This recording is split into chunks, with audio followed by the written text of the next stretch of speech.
गुरुदेव के चरणों में शास्त्री परिवार का अनंत कोटि नमोस्तु।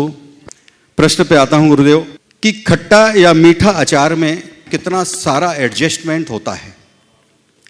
आम का स्वभाव खट्टा होता है, शक्कर और गुड़ का स्वभाव मीठा होता है, मेथी का स्वभाव कड़वा होता है, मिर्च का स्वभाव तो हम सभी जानते ही हैं।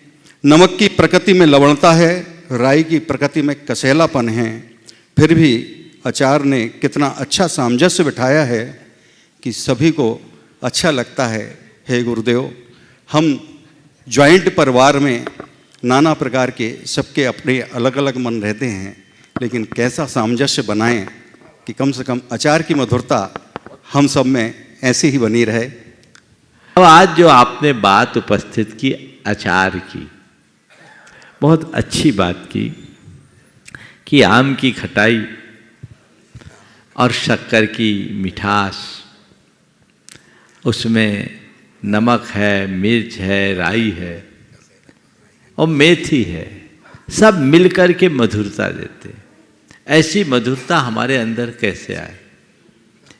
आराम से आ सकता है। इसका रहस्य बता दूं? इसका रहस्य केवल यह है कि ये सब एक बरनी में रहते हैं। पहला रहस्य, एक बरनी में रहते हैं। समझ गए? सब के सब एक बरनी में रहते हैं और सब एक दूसरे का गुण लेते हैं।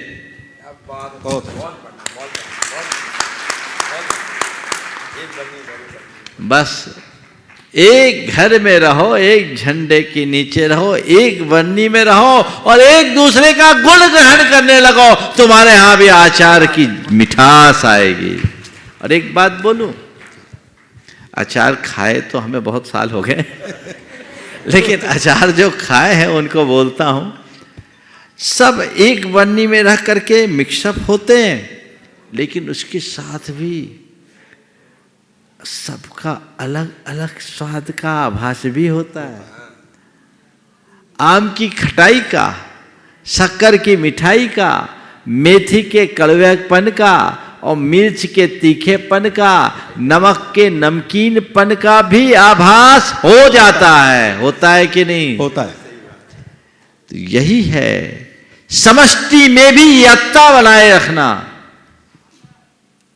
अगर हम एक दूसरे के गुण को ग्रहण करने का भाव रखें, एक दूसरे के साथ रहने और साथ निभाने की वृत्ति अपनाएं, वे एक साथ रहते हैं और साथ निभाते हैं। अगर आम कहे नहीं मैं तो खट्टा हूं, खट्टा ही रहूंगा, शक्कर कहे नहीं मैं मीठी हूं, मैं मुझे मीठी ही रहना है, मेथी कहे मेरा स्वभाव जो है मैं नहीं छोड़ूंगा, मैं जैसी हूं वैसी रहूंगे, और मिर्च लप लपा ले कि ज्यादा मत बोलो, मैं तीखी हूं तीखी रहूंगी, और नमक कहे देखो मैं अपनी मौजूदगी हटा नहीं सकता, मैं अपने ही स्वरूप में रहूंगा, तो अचार नहीं बनेगा। बनेगा क्या? नहीं बनेगा। कब बनेगा अचार? जब सब एक दूसरे के साथ रहकर एक दूसरे का साथ निभाने के लिए संकल्पित होते हैं। हमें मिलकर रहना है, क्योंकि हमारा जो वैशिष्ट है, हमारा जो स्वाद है, वो एक दूसरे का साथ निभाने में है।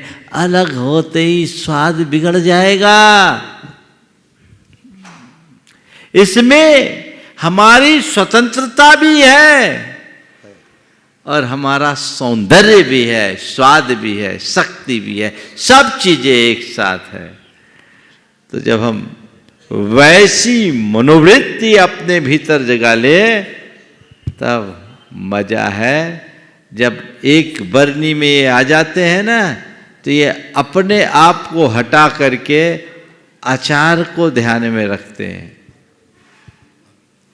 बस हमें भी व्यक्तिगत महत्वाकांक्षाओं को गौण करके घर परिवार की सुख शांति और समृद्धि को अपना लक्ष्य बनाना चाहिए, और उसके लिए अपना जितना उत्कृष्ट हो उत्सर्ग करना चाहिए। यदि हम ऐसा करने में तत्पर हो जाए तो हमारा बेड़ा पार।